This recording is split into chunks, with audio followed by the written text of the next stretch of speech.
नमस्कार दोस्तों।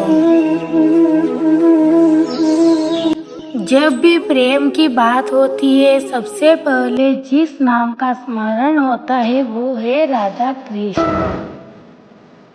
लेकिन क्या आपने कभी सोचा है, अगर राधा और कृष्ण एक दूसरे से इतना प्रेम करते थे तो उनका विवाह क्यों नहीं हुआ? और जब विवाह ही नहीं हुआ तो आज भी भगवान श्री कृष्ण के साथ सबसे पहले राधा का ही नाम क्यों लिया जाता है? आइए जानते हैं यह अद्भुत और भावुक पौराणिक कथा।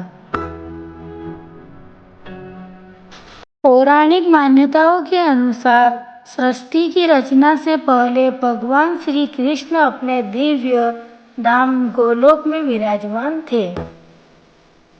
वही उनकी परम शक्ति थी श्री राधा। राधा और कृष्ण दो नहीं बल्कि एक ही दिव्य चेतना के दो स्वरूप माने जाते हैं। जैसे सूर्य और उसकी किरणें अलग नहीं हो सकती, वैसे ही राधा और कृष्ण कभी भी अलग नहीं हो सकते। समय बीतता गया, धरती पर अधर्म बढ़ने लगा। कंस जैसे अत्याचारी राजाओं ने लोगों का जीवन कठिन बना दिया। तब भगवान विष्णु ने श्री कृष्ण के रूप में पृथ्वी पर अवतार लेने का निश्चय किया। लेकिन जहाँ कृष्ण हो वहाँ राधा कैसे न हो, इसलिए श्री राधा भी पृथ्वी पर अवतरित हुई। बरसाना के राजा वृषभानु और माता कीर्ति के घर एक अत्यंत सुंदर कन्या का जन्म हुआ। उस कन्या का नाम रखा गया राधा। कहा जाता है कि जन्म के समय राधा ने अपनी आंखें नहीं खोली। सभी लोग चिंतित थे, लेकिन इसके पीछे एक अद्भुत रहस्य था। कुछ समय बाद नंद बाबा और माता यशोदा बालक श्री कृष्ण को लेकर राधा से मिलने आए। जैसे ही बालक कृष्ण राधा के सामने आए, राधा ने पहली बार अपनी आंखें खोली। उनकी पहली दृष्टि श्री कृष्ण पर पड़ी और उसी क्षण पूरा वातावरण दिव्य प्रकाश से भर गया। सभी लोग आश्चर्यचकित रह गए।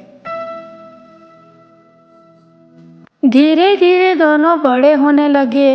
वृंदावन की गलियां, यमुना का किनारा, हरे भरे वन, सब उनके प्रेम और लीलाओं के साक्षी बने। कभी कृष्ण माखन चुराते तो कभी गोपिया की मटकी फोड़ देते। राधा उन्हें डांटने का नाटक करती, लेकिन मन ही मन मुस्कुरा देती। कृष्ण जब अपनी मधुर बांसुरी बजाते तो केवल मनुष्य ही नहीं, गाय, पक्षी, पेड़ पौधे, यहाँ तक कि यमुना का जल भी मानो ठहर जाता। राधा उस बांसुरी की धुन सुनते ही सब कुछ छोड़कर कृष्ण के पास चली आती। उनके लिए संसार में सबसे मधुर ध्वनि वही थी। एक दिन शरद पूर्णिमा की रात थी। चांद अपनी पूर्ण आभा बिखेर रहा था। उसी रात श्री कृष्ण ने अपनी बांसुरी बजाई। उस मधुर ध्वनि को सुनकर सभी गोपियां वृंदावन पहुंच गई। फिर भगवान ने महारास की दिव्य लीला रची। कहा जाता है, हर गोपी को ऐसा लगा कि कृष्ण केवल उसी के साथ है, लेकिन राधा का स्थान सबसे विशेष था, क्योंकि उनका प्रेम किसी इच्छा पर नहीं बल्कि पूर्ण समर्पण पर आधारित था। एक बार राधा जी को लगा कि श्री कृष्ण सभी गोपियों को समान प्रेम देते हैं। उनके मन में मान आ गया। वे वहां से चली गई। जब कृष्ण ने देखा कि राधा नहीं है तो उनका मन भी व्याकुल हो उठा। उन्होंने रास रोक दिया और राधा को मनाने निकल पड़े। यह बताता है कि भगवान के लिए भी राधा का स्थान सबसे ऊंचा है। इसी बीच कंस का अत्याचार बढ़ता गया। कृष्ण को मथुरा जाना पड़ा। जाने से पहले पूरा वृंदावन दुखी था, लेकिन सबसे अधिक पीड़ा राधा को हुई। फिर भी उन्होंने कृष्ण को नहीं रोका, क्योंकि वे जानती थी कि भगवान का कर्तव्य सबसे बड़ा होता है। जब कृष्ण रथ में बैठकर मथुरा जा रहे थे, राधा दूर खड़ी उन्हें देख रही थी। न आंसू रोक पा रही थी, न उन्हें रोक पा रही थी। कृष्ण भी बार बार पीछे मुड़कर वृंदावन की ओर देखते रहे। यह विदाई केवल दो लोगों की नहीं, बल्कि प्रेम और विरह की सबसे महान कथा बन गई। बहुत से लोग पूछते हैं, यदि दोनों एक दूसरे से इतना प्रेम करते थे तो विवाह क्यों नहीं हुआ?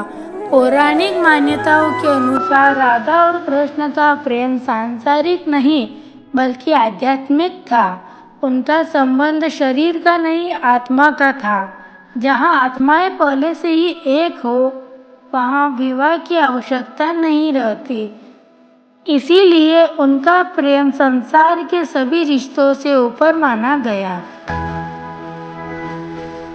कृष्ण मथुरा चले गए, फिर द्वारका के राजा बने। उन्होंने अनेक जिम्मेदारियां निभाई,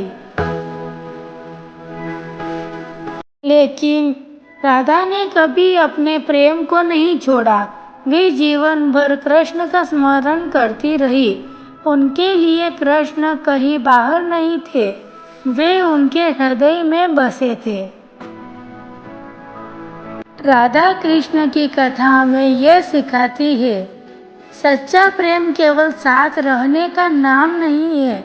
सच्चा प्रेम विश्वास है, समर्पण है, त्याग है, और बिना किसी स्वार्थ के किसी को अपना मान लेना ही प्रेम है। इसीलिए आज भी जब भगवान कृष्ण का नाम लिया जाता है, तो सबसे पहले राधा का नाम लिया जाता है, क्योंकि प्रेम में राधा का स्थान सबसे ऊंचा माना गया है। तो दोस्तों, यह थी राधा और श्री कृष्ण के दिव्य प्रेम की पौराणिक कथा।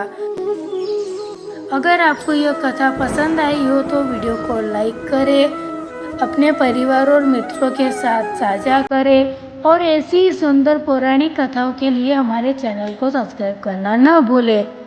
राधे राधे।